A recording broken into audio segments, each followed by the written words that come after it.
কারণ বাবা অল্প মুসাফির খানার জিন্দগির মধ্যে আমরা এসেছি মেহমান হিসাবে। এই মেহমান খানা যদি আমরা ভালো করে রাব্বুল আলামিনের গোলামিয়তের মধ্যে, আমার রাসূলের প্রেম মোহব্বত দিয়ে ওলি আল্লাহর গোলামিয়তের মধ্যে যদি আমরা আমাদের জিন্দগিটা পরিচালনা করতে পারি, আমার রাসূলের আদর্শ মোতাবেক আমাদের জিন্দগিটা যদি পরিচালনা করতে পারি, তাহলে আপনি আমি কি সফল কাম্য।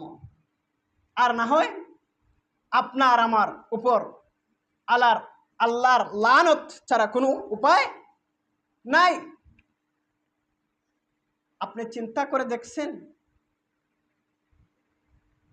আপনার পূর্বপুরুষরা সবাই চলে গেল, বাবা চলে গেল, দাদা চলে গেল, বংশের মানুষ চলে গেল, মা চলে গেল, ভাই চলে গেল, বন্ধু চলে গেল, কেউই থাকলো না। আমিও একদিন এইভাবে দুনিয়ার মধ্যে থাকবো না।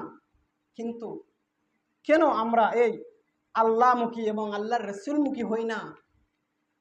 আল্লাহ রাব্বুল আলামিন যেন সকলকে বুঝে শুনে আমল করার মতন তৌফিক দান করেন। সবাই বলি আল্লাহুম্মা আমিন।